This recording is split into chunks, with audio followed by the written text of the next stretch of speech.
Hey there, this is Andrew, and I'm going to talk really quick about some tournament format changes for KeyForge that we just found out about from Ghost Galaxy.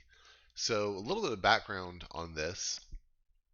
Back when Fantasy Flight Games owned KeyForge and was running tournaments, the standard tournament style for running a KeyForge event was the Swiss tournament.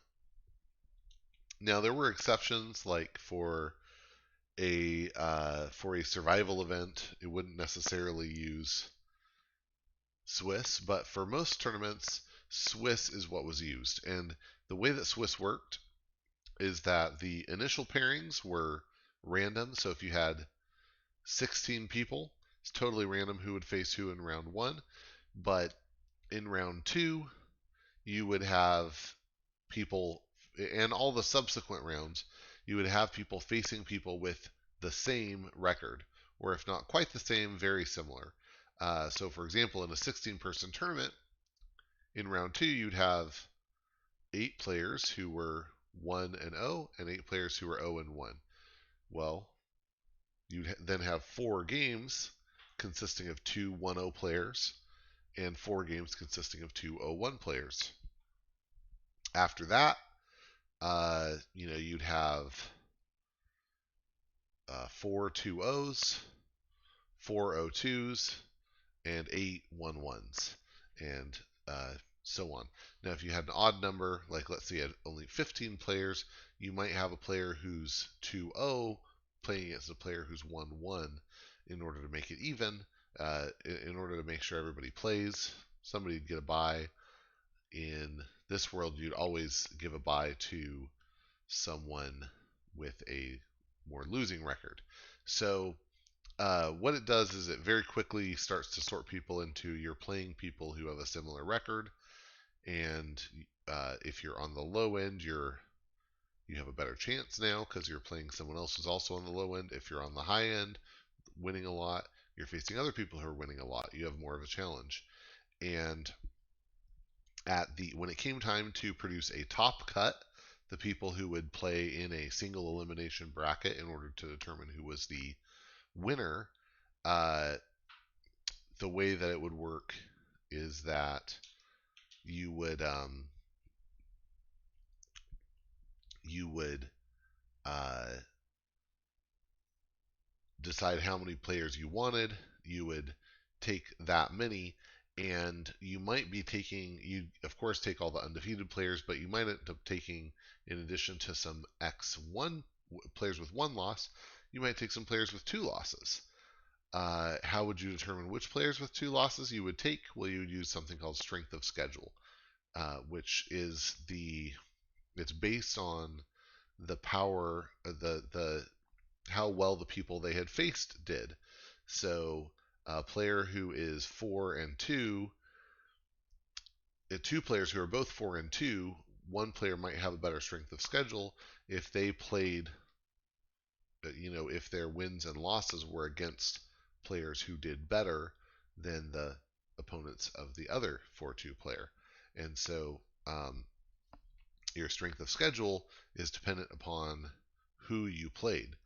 Now, at the point that it matters, that you're actually losing, or that you're getting knocked out, it might feel a little bad to not quite make the cut, but at least we can say, well, look, this person was 4 and 2, having faced tougher opponents than you. You face less tough opponents, and so therefore, like, you really had more of an opportunity to go 5-1 than they did, but you didn't do that. Had you gone 5-1, you'd be in. So anyway, that's kind of how that breaks down. And one of the benefits of Swiss, again, other than pairing you over time with people who are performing similar to you, is that the Swiss format doesn't leave any more than at most 1 player with a bye every round. So if you have an odd number of players, then someone might get a bye, but outside of that, if you have an even number of players, no one gets a bye because you're willing to pare down. It's okay to have an undefeated player play an X1 player, etc. Um, and this is a little bit assuming people report that they're dropping. If people just don't show, then of course people get a buy that way. Okay, so so Ghost Galaxy has not done that. Instead, they've done this double elimination format where everybody starts in the top bracket, and if you lose, you get knocked down to the bottom bracket, and if you lose from the bottom bracket, you're out. And eventually, when there are 4 undefeated players in the top bracket, those players stop and they go on to day 2 for sure. And then the bottom bracket continues until there's only 4 players left, and they make it to day 2 also.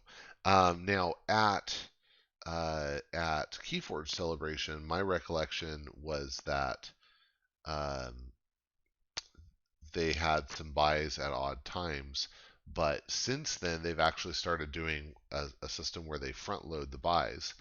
And so what that meant at the KeyForge Nationals at Gen Con is that you have a round 1 with maybe only 4 games happening, or even only 2 games happening. And the reason for doing that is to get the top bracket to a nice clean number that then won't need buys for the rest of the day, and will easily cleanly cut to 4 people. But I think there's a little, in my opinion, there's a little bit of a feel bad for the people who have to play in round 1, because they're getting additional risk compared to all these other people for no reward. And additionally, for the players who aren't playing, it's like, well, hey, we were supposed to start at 10.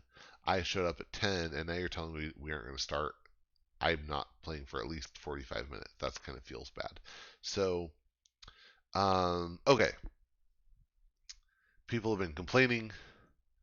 Ghost Galaxy announced these new tournament format setup. This new tournament format setup. So they're calling it 2LO, which stands for 2 losses and you're out. So I'm going to show you 2 articles. The first one is just the news article talking about this, and the second is the actual description of the tournament that is a little more in depth. So if you read the article, it goes a little bit first into, and it's written actually by Christian T. Peterson, the owner of Ghost Galaxy. Yeah, he's been doing this sort of thing for a very long time. But he talks a little bit about why he doesn't like Swiss, and there really are some problems with Swiss. I think he's right about that. This dead player walking thing is kind of interesting. The idea is there are players still participating who have 0 chance to win. Of course, people knew that, but also if you were X and 2, you might know, okay, I'm unlikely to get into day 2, but I still have at least a chance, and it'll kind of depend on that strength of schedule. In yeah, and I guess the weird thing is you could actually have potentially a player who is still qualifying who plays against one of these dead players walking because of the way that paring down works. And that can be a little silly. Although I don't think it was ever that big of a problem. Player drops are a problem, but I think they can really be a problem in any system. And there's this fear about collusion. Collusion would be the idea that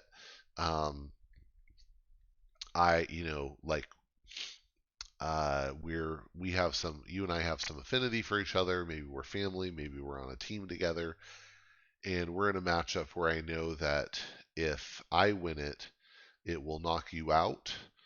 But if you win it, it won't knock me out, and it'll keep you in. And if we figure that out, we might just agree, okay, we're going to help each other in this way. I actually had a player at a pretty high level event once offer me that if I just conceded, he would. This was back in the Prime Championship days. He offered that if I conceded, he would let me have ticket to Worlds. He just wanted the mat and keys and stuff. And really, if the judges had been on top of things, they should have disqualified him immediately, because that you just aren't allowed to have conversations like that. Now, the interesting thing is, if you do know that you could benefit somebody somehow, you're allowed to just concede. So, again, if we find ourselves in that situation where me losing won't hurt me, you losing will hurt you, and I just know that because I've done the math in my head, there's nothing wrong with me just conceding. Um, but the minute you start to talk about it, suddenly there's a big problem. And I can see how it could be feel bad in general if there were a lot of that going on, but I don't think there's ever been a lot of that going on. I'll tell you, the one time I ever found myself in a situation that might matter like that, I ended up deciding I think I could afford to take the loss, but I'm not 100% sure, and I'm just going to do my best here. So um, it's anyway. I actually don't think there's a lot of that goes on. Um, so okay, so basically they go here to like, so we don't want to do. We want to get away from the double elim because of some of the problems and really a lot of buys that it gives people. Just to elaborate even more, like if you win the first 3 rounds and then lose in round 4, you might be sitting until round 7 before you play again, which is just a little silly. Okay, so what they're doing is they want to make a new way of doing this, and they have goals that the only people that are remaining have to have a chance at winning. So there's none of these dead players walking, and they also want to eliminate as many buys as possible. So essentially, they come up with this system called Playstyle 2LO, which stands for 2 losses and you're out. And it really starts off basically like Swiss. And so you're going to get randomly paired, and then you'll get paired going forward based on your performance. And there will be at max 1 buy in round 1. So that's great. That's closer to Swiss. But there are some ways that it is more like double elimination. So for example, when you have lost twice, you will be out. So that's why it's called 2LO, because at 2 losses you get knocked out. And so that means they're not going to be doing that way of like paring down certainly that far. I guess you could still have an undefeated player playing an X1 player, but you won't have any X2 players because they're kicked out. Really quick, it's worth saying Ghost Galaxy has been running for eliminated players these second Amber events, and so that just gives you a chance to continue trying to earn some prizes by just continuing to play on the side. I think that's a great idea, and they're going to keep doing that. Hopefully, even a little more organized, because that's been kind of the knock, is that sometimes it's not organized enough. But they'll still be doing that. But what this means, and I'll flip over to this other tab here. So it'll look kind of like this. At 128 players, you'd have 1 round. Round 1 would result in 64 winners, 64 losers. So then the players that have lost will all get paired together. The players that have won will all get paired together. At the end of that, you'd have a quarter of the players get eliminated. A quarter of the players would still be undefeated, and then the other half of the players would have 1 loss. And then that continues as you'd expect. Where it gets really interesting is that at the end of round 5 here, what they do is you have 8 undefeated players going into round 5, so thus 4 undefeated players coming out, and at that point you stop, and those 4 players are just done for the preliminary rounds, and they're going to get into the top cut.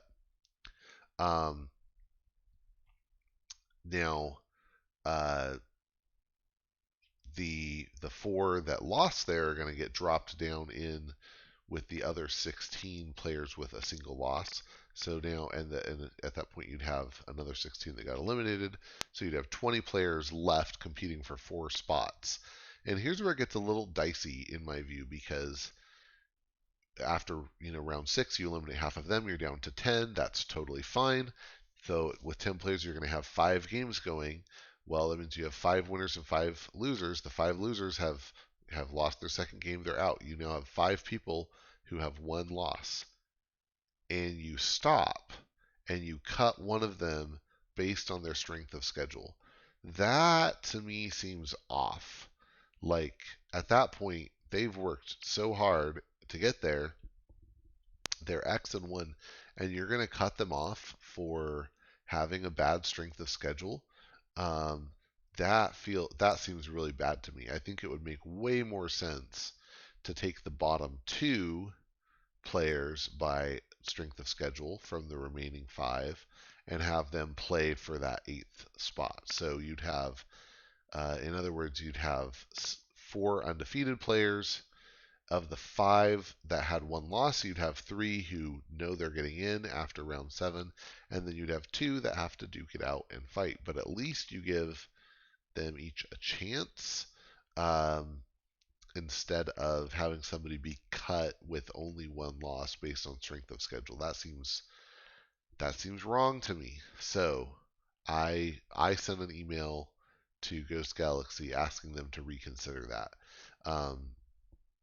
Now, is it nice for judges to have to stay for a round 8 with only 2 players playing? Probably not, but it's way better. So I had a good friend who's very smart ask, well, why would that be better to have those 2 players duke it out? Why would that be better than just having a very small first round with a lot of players having buys? And the couple reasons are, first of all, that this game really matters. So having to play an extra game in round 1 while most players are getting a bye feels kind of unfair, because you've done nothing to put yourself in this risk. It was totally random, but you do have this additional risk that you have to deal with now. Whereas here, it feels earned. You got this because you faced some easier opponents, theoretically, than some of these other people did, and so you have to fight a little harder to get your space. But you still have an option to fight for it. And the second, so it feels more like oh wow, I'm being given a chance, instead of I am having this random risk that is no fault of my own. The other thing that makes it very different is, this is 2 players fighting for their lives to get into the top cut, which is much more interesting in my opinion than than a round, or than a couple games going on in the first round. So I would be like, if they're in the first round, if you have 2 games going, I probably am not interested. I'm going to go like play a game for fun. But if it's, oh, this is for the 8th spot on the top cut, I might come watch. Right? It's just way more interesting to me. And there's a third reason too, which is that if you have 128 players and you're going to have only, let's say, 8 of them playing in round 1, it's totally random. They don't know. So you have 100, let's say 120 players that suddenly find out they have a bye. They had no way to predict that. Whereas in this case, you're going to have 2 players playing in a round 8. Well, look, you had at the end of round 5, you had 108 of the 128 players who knew that won't be me. And going into round 7, there's only 10 people it could possibly be. So it actually has a lot better certainty for people to know what's going to go on. So anyway, I really hope Ghost Galaxy will reconsider, because I don't think that I think it's going to be pretty feels bad, and maybe even a little bit unfair to cut someone based on their strength of schedule who's only lost once. And I think that the reasons for a small round one being bad don't actually apply over here. So, okay, I spent a lot of time explaining why I don't like that. I do think it's still a lot better than Double Elim, and so I'm thankful for that. And the other thing it tells me is that Ghost Galaxy are willing to change. So, will they consider changing to actually have two players fight it out in a situation like this? I think they probably will consider it. Doesn't mean they'll do it. Uh, you can't go around expecting everybody to always agree with you. Even though, I wish I could expect that. Um, but I certainly cannot expect that. But I do expect that they actually will give it a thought at some point. Um,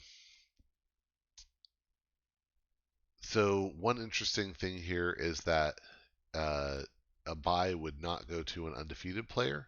Instead, what they would do is take a random player from the one loss pool and make them play an undefeated player, and um, that totally makes sense. Um, yeah. So you can read more about it if you want. Um, they even explain how someone would end up in a situation where they need to get dropped. Um, but and of course, Christian wins because he's the owner. It makes sense. Um, I wonder if this chart is like in order of seniority or something. I'm not sure. But anyway, yeah, you can read more if you want. I did see somebody who posted like, uh, if you think that you got eliminated from the top cut unfairly, email them. And I would just say like, if you think this is a bad idea, just email now. And if you get hurt by it, like I don't know if you're in an event and you're the ninth player uh, for the top cut and you get cut because of strength of schedule when you're X1, I think you probably should at that point email, but also just recognize that's not the time when they're going to make a change like this. So if you think it should be different, then you should email them now. Um, if you think this way is awesome, then hey, great. And really, like I said, it doesn't bother me enough that I would even think to not come to an event. I'm going to come to as many events as I possibly can. Whew. Okay, I talked about that enough now. Thanks for listening. I hope this got you excited for playing, for showing up at a Vault Tour and playing some KeyForge. Um, or at the very least, I hope that it clarified some things for you. All right, that's it. If you want to find me and discuss any of this stuff, you can find me in the Ancient Bear Republic Discord as AV8R. You can find me on both YouTube and Facebook video as Take That Smarty Pants, as well as on various podcast platforms. And I'd love to hear from you and hear what you think about about 2LO. All right, thanks, and get out there and forge some keys.